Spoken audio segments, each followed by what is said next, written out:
अपने ही जवान गुलाम थे, उन्होंने गोली मारी थी। अब में सिर्फ फर्क इतना है, आपने लाठी मारी है। याद आप मुझ में ताजा ना, हम तो शहीद हैं, हर युग में जन्म लेंगे। तुम क्या सोचते हो हम मर जाएंगे? हैप्पी दिवाली मोदी जी। ये जो दिवाली खेली है ना आज अपने स्टूडेंट्स के साथ बम मार के, आंसू गैस के गोले छोड़ के, डंडे मार के, हैप्पी दिवाली मोदी जी।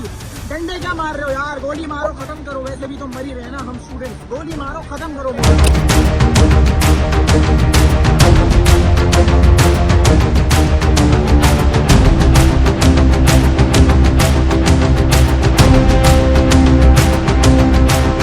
इतिहास के सुनहरों पन्नों में शायद यह भी दर्ज होगा कि 56 इंच सीने का दावा करने वाला प्रधानमंत्री भारत में भी एक ऐसा बना था जो पेपर लीक के खिलाफ आवाज उठाने वाले छात्रों को देखते ही इसका सीना 46 इंच का नजर आने लगा। संसद भवन के बाहर उबलता हुआ आक्रोश, सरकार पर बढ़ता दबाव, दिल्ली के जंतर मंतर और संसद के आसपास का माहौल अचानक देश की राजनीति का सबसे बड़ा केंद्र बन गया।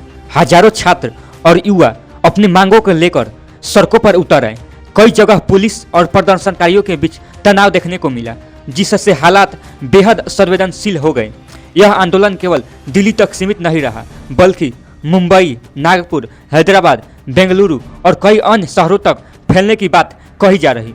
इससे यह संदेश गया कि युवाओं की नाराजगी अब एक बड़े राष्ट्रीय मुद्दे का रूप ले चुकी है। इसको मोदी जी के द्वारा 56 इंच के सीना वाली सरकार के द्वारा अब इग्नोर करने से काम नहीं चलेगा, इसका जवाब देना पड़ेगा। रिपोर्ट के अनुसार सरकार को पहले इस आंदोलन की गंभीरता का अंदाजा नहीं था, लेकिन जैसे जैसे भीड़ बढ़ी और संसद का मानसूत्र शुरू हुआ, सरकार पर दबाव बढ़ता गया। इसी बीच यह दावा किया गया कि सरकार की ओर से बातचीत का प्रस्ताव भेजा गया है।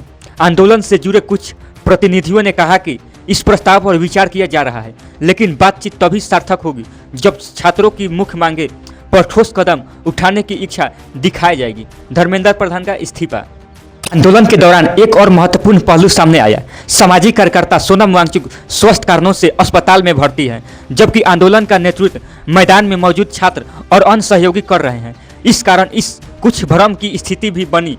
कुछ लोग ने यह प्रचार किया कि आंदोलन वापस लिया जा रहा है, लेकिन आंदोलन से जुड़े लोग स्पष्ट किया कि ऐसा नहीं है, ये बात फ्रॉड है और पूरी तरह से गलत है। टीके का कहना है कि यदि सरकार जवाबदेही स्वीकार करे और संसद में इस मुद्दे पर गंभीर चर्चा हो, तभी आगे की रणनीति पर फैसला लिया जाएगा। योगेंद्र यादव सहित कई लोगों ने भी स्पष्ट किया कि आंदोलन समाप्त नहीं हुआ है। उन्होंने कहा कि आंदोलन का उद्देश्य सरकार को जवाबदेही बनाना है और जब तक मुख्य मांगों पर कार्रवाई नहीं होती तब तक विरोध जारी रहेगा। उन्होंने अफवाहों से बचने और केवल आधिकारिक जानकारी पर भरोसा करने की अपील की है। विशेषज्ञों का मानना है कि सरकार के सामने सबसे बड़ी चुनौती कानूनी व्यवस्था बनाए रखना है।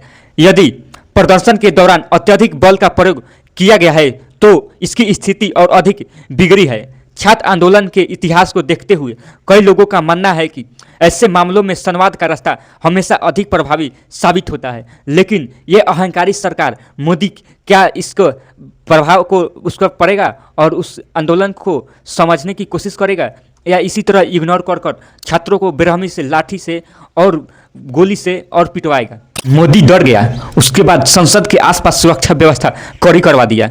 कई मेट्रो स्टेशन और रास्तों पर प्रतिबंध करवा दिया, लेकिन इसके बावजूद बड़ी संख्या में छात्र दूसरे मार्ग से प्रदर्शन स्थल तक पहुंचते रहे।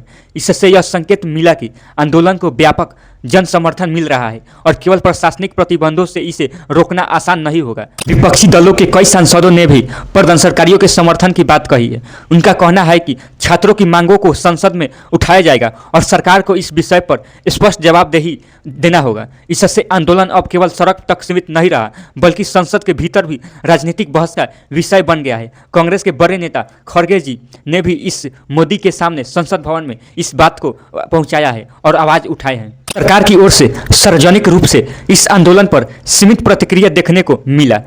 प्रधानमंत्री ने संसद सत्र के महत्व पर बात की, लेकिन छात्रों के आंदोलन पर कोई विस्तृत टिप्पणी नहीं की। इसे लेकर अलग अलग राजनीतिक प्रतिक्रियाएं सामने आई। कुछ लोगों ने इसे सरकार की रणनीति बताया, जबकि आलोचकों ने इसे संवेदनशील मुद्दे पर पर्याप्त प्रक्रिया न देना और मोदी को अहंकारी, क्रूर और गोडसे की भारत का सरकार करना उन्होंने कहा।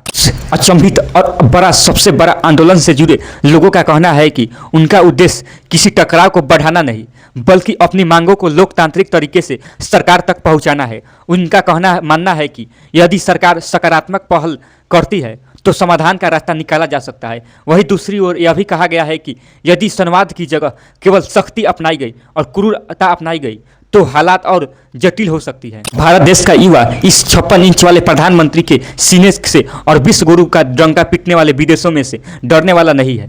फिलहाल देश की निगाहें संसद और जंतर मंतर दोनों पर टिकी हुई है।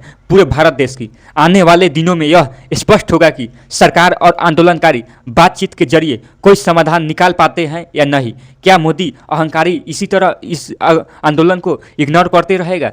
इतना जरूरी है कि इस आंदोलन ने युवाओं की चिंताओं और उनकी आवाज़ को राष्ट्रीय चर्चा के केंद्र में ला दिया है। अब आगे की दिशा को केंद्र में ला दिया है। तक इस बात पर निर्भर करेगी कि संवाद, जवाबदेही, लोकतांत्रिक प्रक्रिया किस तरह आगे बढ़ती है। लेकिन आप लोगों को एक चीज़ पता ना होगा कि संसद भवन के चारों तरफ से घेरने के बाद मोदी उसी के अंदर घेराया था, लेकिन संसद भवन के पीछे के रास्ते से मोदी अपना बचाकर निकल गया।